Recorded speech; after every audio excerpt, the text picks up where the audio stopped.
본문에 사랑은 이웃에게 악을 행하지 않는 것이다 이렇게 말씀을 합니다.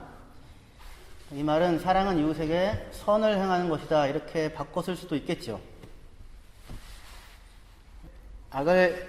선을 행하는 것이다 라고 쓰지 않고 악을 행하지 않는 것이다, 그것이 율법을 완성하는 것이다 이렇게 사용을 하고 있습니다. 하지만 분명히 악을 행하지 않는다는 그 말은 선을 행하는 것이다, 좋은 것을 주는 것이다 라는 말 또한 포함하고 있는 그것의 반대면일 것입니다.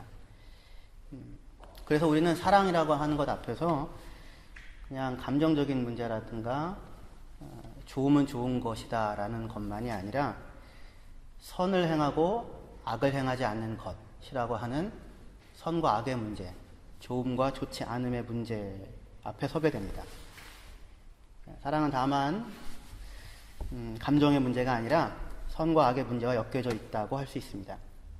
사랑은 이웃에게 선을 행하고 악을 행하지 않는다 그렇게 얘기하는데, 선하다 악하다는 좀 좁은 개념이고요, 윤리적인 개념이잖아요. 좋다 나쁘다가 훨씬 더 큰 개념입니다. 그렇죠? 본래 선악과 나무 그것도 선하다 악하다가 아니라 좋음과 나쁨, 좋지 않음 이렇게 되거든요. 훨씬 보다 큰 개념입니다. 그래서 우리는 사랑이라고 하는 것은 좋은 것을 이웃에게 주고 좋지 않은 것을 주지 않는 것일 것입니다. 다시 얘기해서 궁극적으로 사랑은 진리에 대한 문제와 뗄 수 없이 묶여져 있는 것이다 그렇게 할 수 있을 거예요. 사랑은 그래서 우리 고린도전서 13장의 표현으로 따른다면 진리와 함께 기뻐하는 것이다 이렇게 얘기할 수 있을 거예요. 진리와 함께 기뻐한다. 근데 이 말은 잘 생각을 해보셔야 합니다. 분명히 사랑은 진리 위에 서지 않으면 사랑일 수 없을 텐데, 좋은 것을 주지 않으면 사랑일 수 없을 텐데 분명히. 그런데 그 좋은 것, 진리라고 하는 것은 그냥 이게 옳다, 이게 맞다라고 해서 던져주면 그게 또 곧 사랑이 되는 것일까요?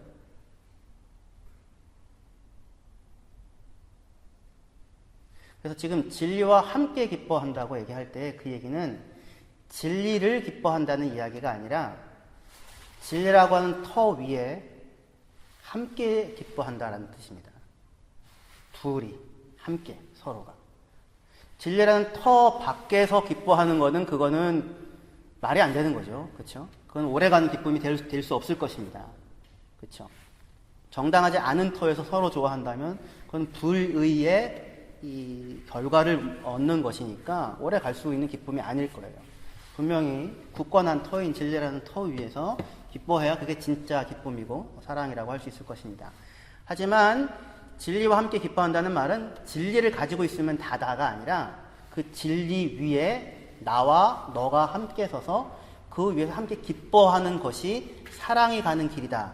그런 이야기를 하는 것입니다. 진리와 함께 기뻐해. 그 함께가 그 진리에 걸리는 게 아니고요. 진리에 터하여, 진리라고 하는 터가 있으니 비로소 우리는 누군가와 그 위에서 함께 기뻐할 수 있는 근거를 가지고 있는 사람들입니다. 그렇게 되는 겁니다.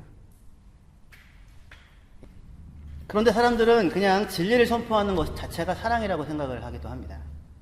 하지만 그렇지 않습니다. 진리와 함께 기뻐한다는 말은 진리 안에서 진리로 말미암아 누군가와 함께 기뻐하는 자리에 선다는 거예요. 생각을 해보십시다. 그러니까 진리라는 건 무엇이 옳고 무엇이 그르다라는 이야기일 수 있잖아요. 무엇이 옳다 무엇이 그르다라고 하는 거는 목사님만 알 수 있는 것입니까? 목사님만 그 판단을 합니까? 아니면 여러분들도 하십니까?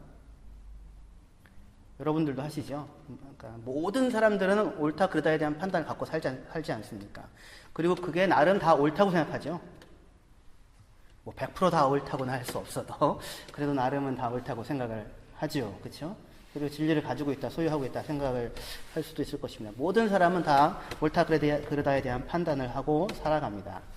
하지만 옳다 그르다는 판단을 가지고 있다고 해서 다 사랑을 하고 있는 것은 아닐 거예요. 거꾸로 사랑을 하고 있을 때에야 비로소 그 옳다 그르다라고 하는 것을 누군가에게 유익하게 사용을 할 수 있게 될 것입니다. 사랑을 하고 있는 사람만이 상대방에게 옳은 것을 주고 그르고 좋지 않은 것을 피할 수 있도록 하며 그렇게 하기 위하여서 기꺼이 나를 희생하는 자리에 놓을 수도 있을 거예요. 사랑하는 사람만이 그렇게 하겠죠. 그러니까 사랑은 다만 옳다 그르다라고 하는 기준을 가지고 있다가 다가 아니라 대부분의 경우 사람들은 옳다 그르다 하고 하는 기준을 가지고 사람들을 만날 때 이걸 어떻게 사용합니까? 유익하게 사용하기보다는 저 인간은 왜 이런가 라고 하는 비판과 판단으로 사용을 하게 되잖아요. 하지만 사랑은 좋고 나쁨의 판단에서 분명히 판단을 하는 거예요. 판단하지 않는 게 아니라 판단해서 상대방에게 좋은 것을 주고자 하는, 좋은 자리에 서서 함께 기뻐하기를 원하는 대접의 자리로 나아가고야 만다라는 것입니다. 부모가 그렇죠. 부모가 아이들에게 대하여 끊임없이 판단하잖아요. 그죠? 무엇이 좋다, 무엇이 좋지 않다를 늘 생각하죠. 대부분의 경우 마음에 어제 하도 말을 많이 해가지고요. 아직까지도 대부분의 경우 마음에 듭니까 안 듭니까? 안 들죠, 그죠? 그래서 그게 이렇게 치워버리는 것이 아니라 마음에 들기까지, 마음에 들 때까지, 좋음의 자리에 서기까지 세우려고 하죠, 그렇죠? 끊임없이 판단을 부모가 합니다. 바르게 판단을 하고자 정말 애를 쓰죠, 그죠? 그리고 나서 이제 애를 잡으러 가는 거죠. 좋은 것을 주고자. 그러니까 진리라고 하는 것, 옳고 그름의 판단을 가지고서는 자기 아이들에 대하여서 최소한 쟤는 왜 저러냐, 쟤는 누구를 닮아 그래, 나 안 닮아서 다행이다, 그리고는 기뻐하지 않죠. 그걸로 기뻐하지 않고 진정으로 좋은 것을 주고자 하는 대접의 자리로 판단이, 사랑이 나아가게 됩니다. 진정으로 좋은 것을 주고자 하는 대접의 자리, 비판의 자리가 아니라 대접의 자리로 가서 함께 진리 안에서 기뻐하기를 원하는 것이죠. 근데 우리가 누군가를 이렇게 좋은 것을 준다는 것, 대접을 한다고 하는 것은 무엇일까요? 누군가를 대접한다는 것은 물론 밥을 사주고 선물을 하는 것도 물론 대접이겠지만, 여러분들이 지금까지 스스로 생각하실 때 여러분들이 받아본 대접 중에 가장 기쁘고 감동이 되었던 대접은 어떤 대접이었습니까? 스스로 생각할 때.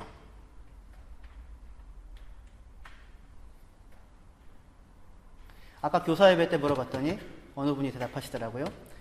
저를 반가워해 주는 거예요. 이렇게요. 저를 보고 기뻐해 주는 거예요. 그렇게 얘기를 하더라고요. 그래서 제가 준비한 대답도 그런 대답입니다. 했어요. 물론 선물을 하고 밥을 사주는 것도 대접이긴 하겠지만, 가장 큰 대접은 그 사람을, 누군가를 나를 보고 반가워해주고, 나를 보고 되게 기뻐해주고, 어디 가다가 막 누군가가 달려오는 거죠. 달려와서 목사님 맞네요. 지나가다 목사님 뒷모습 봤는데 혹시 목사님일지 몰라서 목사님이면 좋겠다 해가지고 찾아왔어요. 누군가가 만약에 저한테 이렇게 한다면 제가 비할 바 없는 대접을 받는 거죠. 그렇지 않겠습니까? 네. 목사님 밥 사주세요. 이거죠. 이제 그 다음부터는 그게 이제 조금 곤란하긴 하지만 그 정도 해주면 밥 살 수 있을 것 같아요. 당연히. 그렇지 않겠습니까? 가장 큰 대접은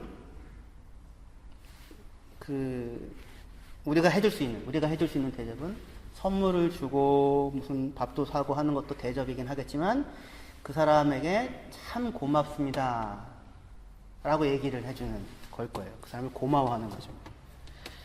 그러니까 무엇인가를 주는 대접이 아니라 오히려 주게 만드는 마음. 왜 주고 싶겠어요? 그렇죠. 참 고맙습니다. 감사합니다. 누군가를 고맙게 여기고 반갑게 여기고 기쁘게 여기는 것. 그 마음에서 무언가를 하게 되는 것. 그것이 대접이 될 거예요.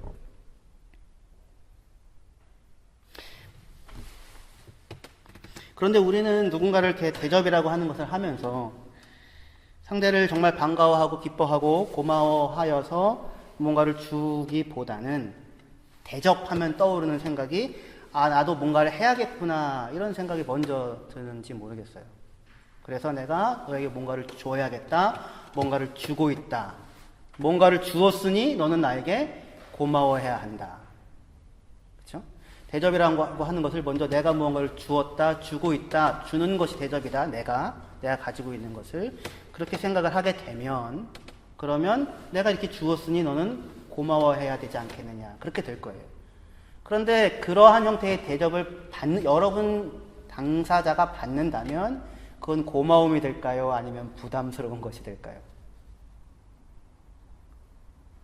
그렇죠. 그래서 지금 진정으로 누군가를 대접하는 사람은 사실 내가 너에게 무언가를 주고 있다, 내가 너에게 무언가를 대접하고 있다고 여기기보다 오히려 나는 당신에게 대접을 받았습니다. 대접을 받고 있습니다. 당신 참 고맙네요. 제 작은 성의입니다.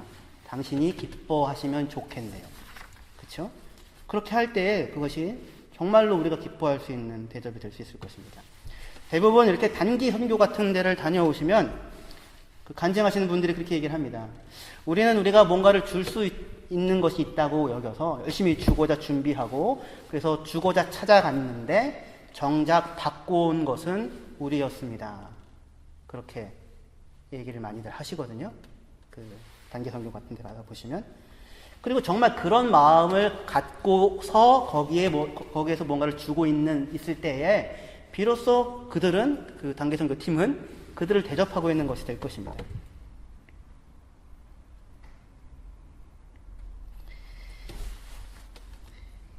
내가 당신께 줄 것이 있습니다. 당신에게 이것을 주고 있으니 당신은 고마워하셔야 합니다.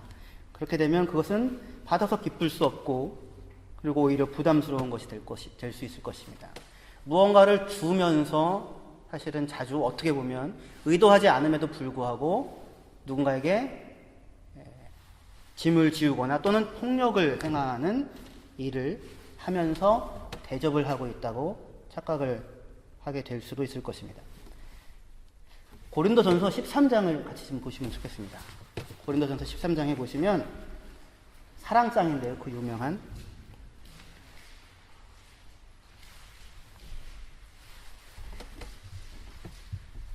거기 보면 뭘 주라는 말이 없습니다.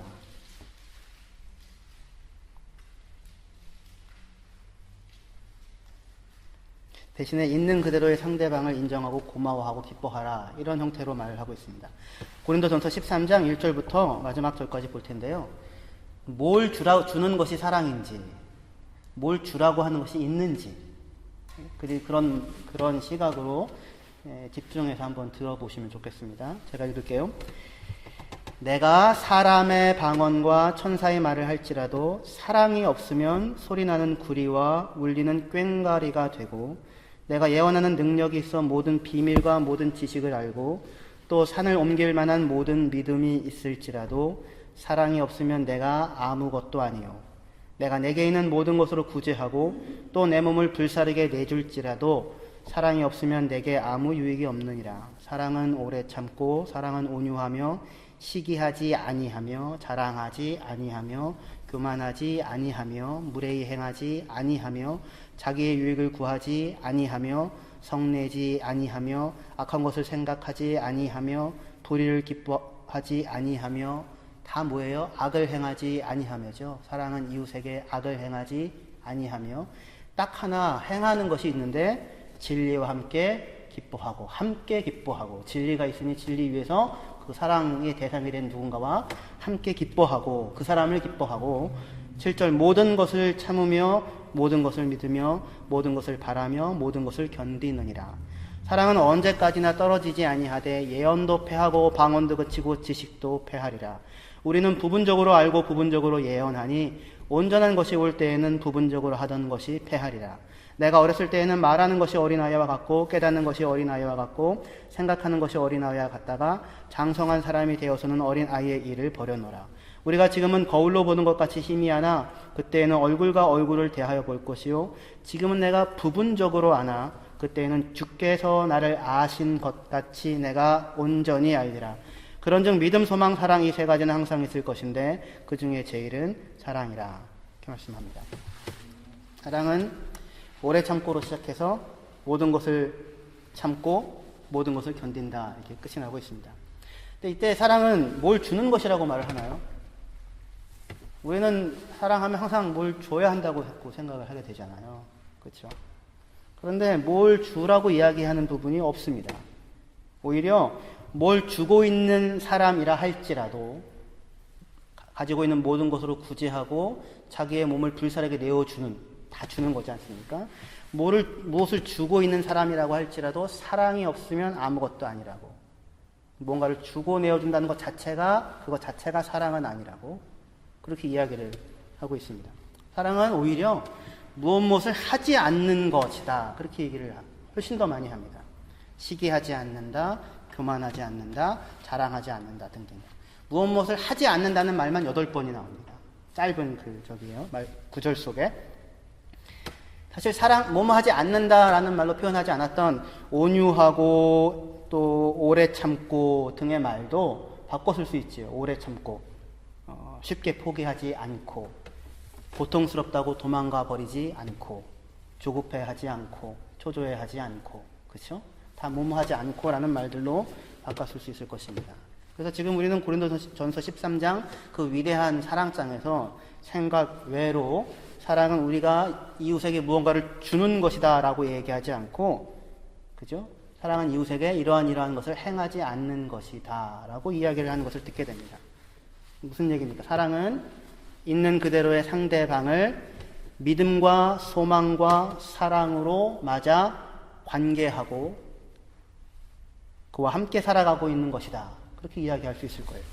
관계를 믿음, 소망, 사랑, 진리라고 하는 것, 그것에 터놓고 그 위에 누군가와 함께 살아가고 있는 것이다. 이렇게 얘기할 수 있을 것입니다. 사랑은 이웃에게 악을 행하지 않는다. 그러므로 사랑은 율법의 완성이라고 바울은 로마서 13장에서 쓰는데, 바울이 로마서를 쓰기 한 3년에서 4년 전에 고린도 전서를 씁니다. 고린도 전서 13장을요. 그러니까 먼저 이 사랑장을 쓰고, 그리고 고린도에서 바울이 로마서를 쓰거든요. 사랑은 하지 않는 것이다. 이렇게 말합니다. 그러면 아무것도 하지 말고 가만히 있으면 사랑이겠네요. 숨도 쉬지 마. 숨도 쉬지 마. 80대는 그런다면서요? 예, 숨도 쉬지 마. 그게 사랑이라고. 뭐 아무것도 하지 말라는 얘기는 아니겠죠. 그렇죠? 그러니까 오해하지는 말아야 합니다. 오해하지 말아야 되는 게 아무것도 하지 말고 가만히 있는 게 사랑이다라는 건 아닌 거예요. 그러니까 바울이 지금 되게 시니컬하게 이렇게 풍자적으로만 그렇게 쓰는 것은 아닐 것입니다. 자, 내 안에서 나오는 것을 한번 봐라. 그러니까 지금 시기하지 않는다, 자랑하지 않는다 등등 쭉 얘기를 하고 있는데, 당신들 안에서 나오고 있는 것이 무엇인지 한번 봐라. 네 안에서 나오는 것이 결국 다 시기가 나오고, 당신 안에서 나오는 게 자랑이 나오고, 교만이 나오고, 무례함이 나오고, 자기 목 챙기는 이기적인 것이 나오고, 성내고 짜증내는 것이 나오니, 그러니 너는 가만히 있어라. 그게 사랑이다. 이겁니까? 내 안에서 나오는 것을 한번 봐라. 내 안에서 나오는 것이 결국 남이 너에게 잘못한 일의 숫자를 세고 있는 것이고, 남이 당하는 불행을 보고 은밀하게 기뻐하는 것이고, 진리를 알므로 누군가와 함께 기뻐하는 자리에 서는 것이 아니라 진리를 가지고 누군가를 심판하고 판단하는 것이니, 그러니 아무것도 하고 있지 않는 것이 사랑이다. 그렇게 얘기하기 위해서 쓴 것은 아니겠죠. 그렇죠? 하지만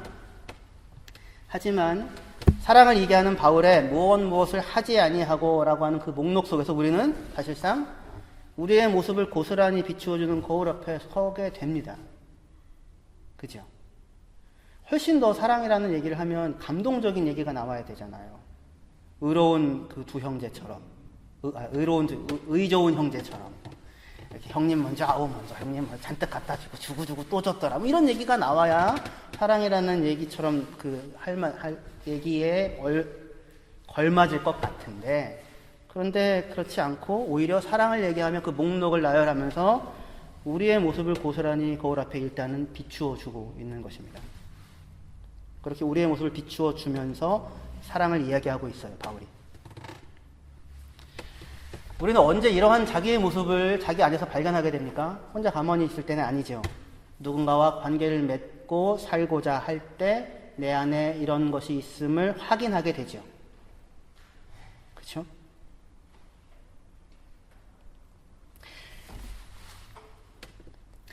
그리고 그러한 모습을 확인하는 것을 전제로 바울은 사랑을 이야기하고 있다고요.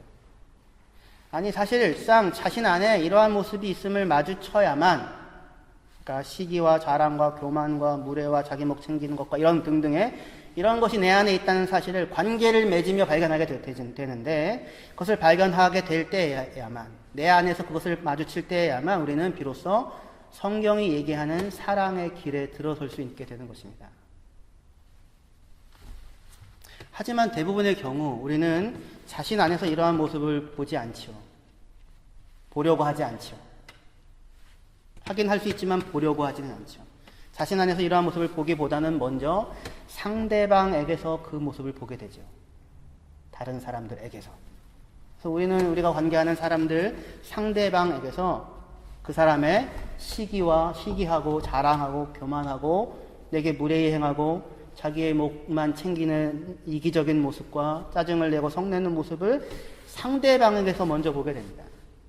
그리고 상대방에게서 내가 잘못한 일에 숫자를 세고 있는 모습을 보고 나의 불행을 보고 은밀히 기뻐하는 모습을 보고 상대방에게서 진리를 가지고 나와 함께 기뻐하는 것이 아니라 옳은 것을 가지고 나를 정죄하고 있는 모습을 보게 되죠. 그러니까 질려버리게 되는 거죠. 아, 질린다. 하지만 사실상 그 모습은 고스란히 누구 안에도 있는 모습이에요?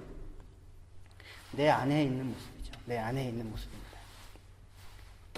우리가 피하사를 가지고 있는 누군가와 관계를 맺는 것을 회피하고, 다만 성경이 사랑하라고 했으니까, 사랑의 율법이 완성이라고 했으니까 사랑이라고 하는 계명을 지키고자 한다면, 그냥 그 계명을 지키고자 하기만 한다면 우리는 자기 자신 안에 있는 그러한 모습과 마주치는 것 없이도 내가 누군가를 사랑한다고 사랑했다고 착각할 수 있을지도 모르겠어요.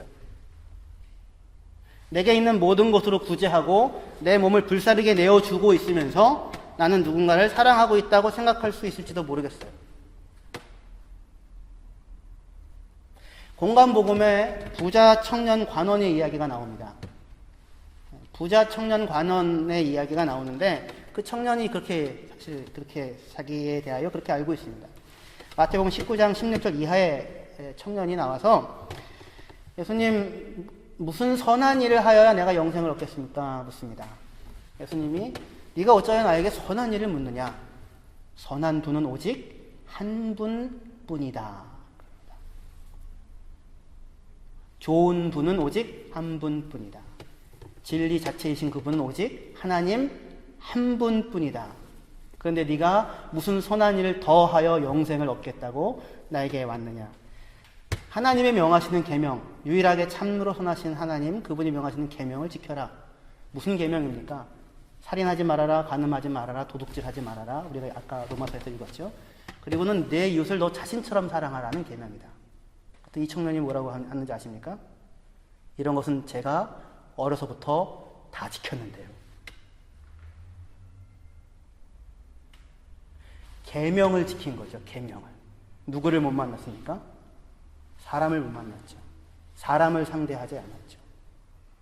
그러니까 누구도 못 마주친 거예요. 자기도 못 마주친 거죠. 자기 안에 무엇이 있는지를 마주치지도 못했죠. 다만 계명을 지켰을 뿐이었을 것입니다. 사람을 사랑하거나 사람을 만난 것이 아니었다고요. 사람을 상대하거나 관계 속에 엮어서 살지 않았기 때문에 그런 만큼 그는 자기 자신 안에 무엇이 들어있는지도 자기 자신의 모습도 마주하지 못했을 것입니다. 그러한 그 청년에 대해서 예수님이 너 자신이 누구인지 마주하라고 거울을 하나 비추어주죠. 네가 네 이웃을 너 자신과 같이 사랑했다고. 어려서부터 그 계명을 다 지켜왔다고. 그러면 네가 가지고 있는 재물 다 팔아서 가난한 자들에게, 너처럼 사랑했다고 하는 가난한 사람들에게 다 나눠주고 그리고 와서 나를 쫓으라 하고 얘기합니다. 그 말 앞에 자기 안에 들어있는 것이 무엇인지, 자기 안에 내가 하나님과 이웃을 사랑하고 살아왔다고 하는 그 계명을 지켜왔을 뿐, 자기를 지켜왔을 뿐 곁에 있는 누군가를 사랑해 본 적이 없다고 하는 사실 앞에, 그 거울 앞에 마주치게 되죠. 근데 예수님 뭐라고 얘기합니까? 그렇게 거울 앞에 모습을 비춰주고는 그러니 허이 물러가가 아니라 그리고 와서 나를 쫓으라고 얘기합니다. 그 모습을 발견했으니, 더러운 너의 모습을 발견했으니 그러니 저리 가버려라 얘기하는 것이 아니라 그 모습을 발견했으니 그러니 비로소 이제 너는 나에게 와라. 나를 쫓아라. 내가 선하신 하나님의 사랑 그 위에 함께 기뻐할 수 있는 자리로 너를 부르겠다. 그렇게 이야기하는 것입니다. 우리가 누군가를 진정으로 사랑하고자 한다면 우리는 예외 없이 우리 안에서, 내 자신 안에서 내 안에 시기가 있고 자랑이 있고 교만이 있고 무례함이 있고 자기 목 챙기기가 있고 짜증과 내게 잘못한 일에 수를 세는 것과 남의 불행을 기뻐하는 것과 진리로 함께 기뻐하기보다는 진리로 누군가를 정죄하며 자기를 정당화하고 있는 자기 자신을 발견하게 됩니다. 그리고 그렇게 발견한 자리에서 비로소 성경이 얘기하는 사랑은 시작이 되는 것입니다. 모든 지식이 있고 예언의 능력이 있고 말씀을 잘 알고 산을 옮기는 믿음이 있다고 할지라도 사랑이 있는 것은 아니고 사랑을 하는 것은 아닙니다. 내게 있는 모든 것을 누군가에게 나누어 주고 내 몸을 불사르게 내어준다고 해도 아직도 사랑은 아닙니다. 그것은 그 사람을 사랑하는 것이 아니라 다만 내가 어떠한 일을 하고 있는 것에 불과하기 때문입니다. 사람을 만나는 게 아니고 계명을 지키는 것일 것입니다. 하지만 우리는 얼굴이 없는 익명의 누군가를 상대하며 살고 있는 것이 아니라 구체적인 대상인 피와 살을 가지고 있는 바로 그 누군가, 그 사람을 사랑하는 사랑의 자리로 부름을 받는 것입니다. 저는 이 세상 누구보다도 제 아내를 사랑한다고 말할 수 있습니다. 아까 교사 예배 때도 이 얘기를 하면서 허락을 받고 이 얘기를 해도 될까요? 했었는데 저는 이 세상 누구보다도 제가 제 아내를 가장 사랑하는 사람이라고 생각을 합니다. 가장 사랑한다 생각합니다. 왜 그러냐면 저는 제 아내를 잘 알거든요. 제 아내를 잘 알고 그 사람과 함께 살아가고 있으면서도 그 사람을 사랑하고 있기 때문입니다. 제 아내와 함께 살아가면서 제가 스스로 제 안에서 끊임없이 보고 있는 모습이 있습니다. 제 안에 시기가 있고 자랑이 있고 교만이 있고 무례히 행하고 자기밖에 모르고 자기 목 챙기기에 바쁘기도 하고 성내고 짜증을 내고 있는 나를 봅니다. 아내와 사랑하면서 그걸 봐요. 더욱더 많이 봅니다. 여러분들과는 그렇게까지 많이 못 보는데 제 아내랑 살 때에는 제 안에서 그런 모습이 일어나는 걸 정말 많이 보게 됩니다. 어디 제 안에서만 보겠습니까? 저와 함께 살고 있는 사람에게서도 보죠. 제 아내도 똑같은 시기와 자랑과 교만과 무례함과 자기 목을 챙기는 것과 성내고 있는 것을 봅니다. 그러면서도 저는 제 아내에게 참으로 고마워하고 제 아내를 참으로 소중히 여기며 사랑을 하고 있습니다. 가히 주님의 사랑에 비할 수 있는 사랑이라 할 수 있을 것입니다. 사랑은 오래 참고라고 했는데 오래 참는다는 말은 오랜 고통을 견딘다라는 말입니다. 맞습니다. 오랜 고통이 맞습니다. 사랑을 갖는다는 것은 오랜 고통을 지나가는 것이 맞습니다. 제 아내를 사랑한다고 했지만 역시 고통스러운 것은 맞습니다. 그러나 저와 제 아내는 서로를 있는 그대로를 바라보고 서로 안에서 자기의 그러한 모습들을 확인하면서도 서로 사랑하고 서로 고마워합니다. 제가 되게 고마워하거든요. 고마워하니 대접하고자 합니다. 당신 참 고맙습니다 라고 대접을 하게 되죠. 상대방도 그 마음을 느끼고 고마워하고 대접을 하고 있습니다. 그게 고린도전서 13장이 얘기하는 사랑인 것입니다. 사랑은 함께 기뻐하는 것이라고 합니다. 함께 기뻐한다. 진리 안에서 함께 기뻐한다. 진리로 말미암아 기뻐한다. 그런데 그 진리라고 하는 것은 다만 내가 혼자서 가지고 있는 것이 아닙니다. 진리는 지식이나 문장 따위가 아닙니다. 진리는 함께 기뻐할 수 있는 우리 안에 있고 우리의 관계 안에 있으며 우리의 관계 안에서 현실로 누려져야만 합니다.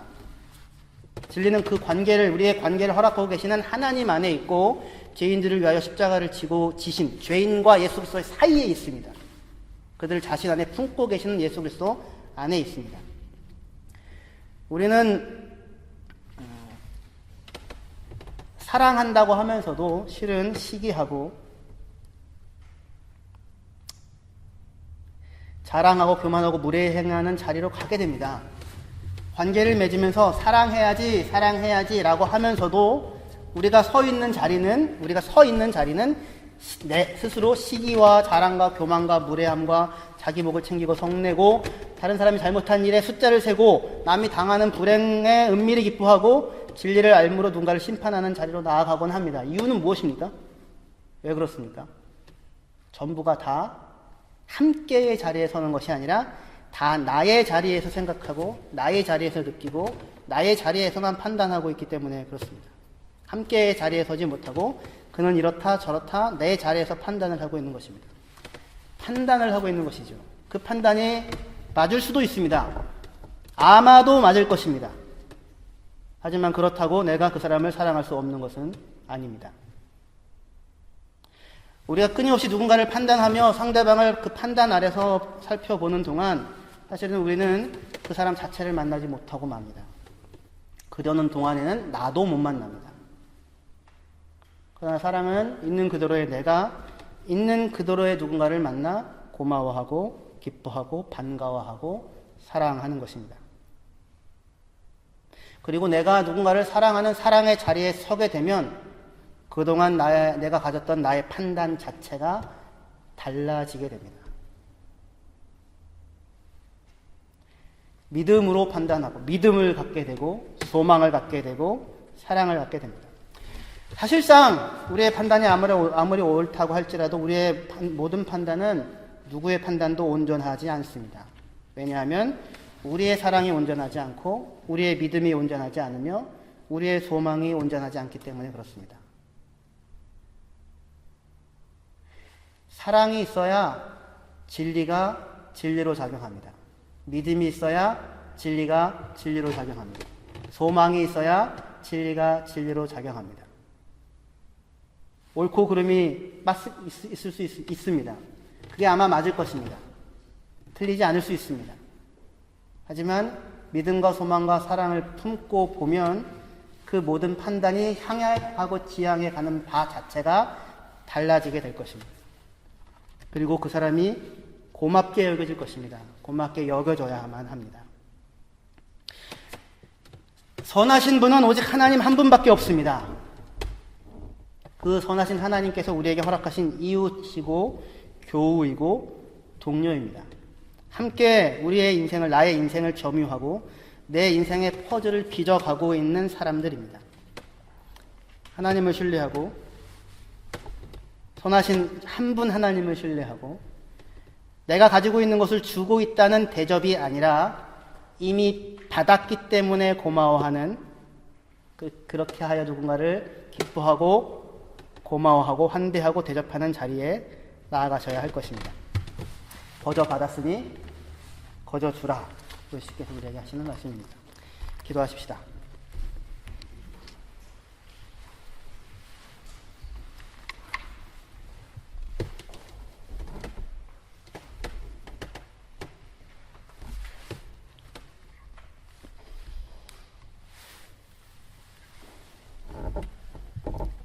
하나님 아버지 감사합니다. 이런 모든 계명은 제가 어려서부터 다 지켰습니다. 흠이 없이 지켰습니다. 그래 너 훌륭하구나 나를 따라오너라 얘기하시지 아니하시고 너는 네 안에 있는 것이 무엇인지 보지 못했구나. 그거 보고 나서 나를 따라라. 내가 너를 기꺼이 사랑하고 맞아주겠다. 그렇게 말씀하시는 예수님의 음성을 듣고 우리도 우리의 모습을 비춰주는 이웃들을 감사하며 그들과 함께 주님 앞에 나아가 주님을 따라서 살아가 영생을 누리기를 원합니다. 하나님 아버지 우리의 마음을 그 주님의 마음의 자리에 설 수 있게 하여 주시옵시고 서로를 비춰주는 자기의 모습을 비춰주는 그래서 그러한 우리를 그런데 사랑하시는 주님의 음성을 서로의 모습들 속에서 보게 하여 주시옵소서. 야곱이 에서의 얼굴에서 하나님의 얼굴을 봅니다. 서로가 서로의 얼굴에서 우리를 사랑하시는 하나님의 얼굴을 볼 수 있게 하여 주시옵시고 내가 주고 있는 대접이 아니라 받았으니 돌려줍니다. 거저 받았으니 거저 줍니다. 라고 하는 감사함으로 좋은 것을 주는 참 대접의 자리에 서서 살아나가는 우리 모든 성도님들 되게 하여 주시옵소서. 예수님의 이름으로 기도합니다. 아멘.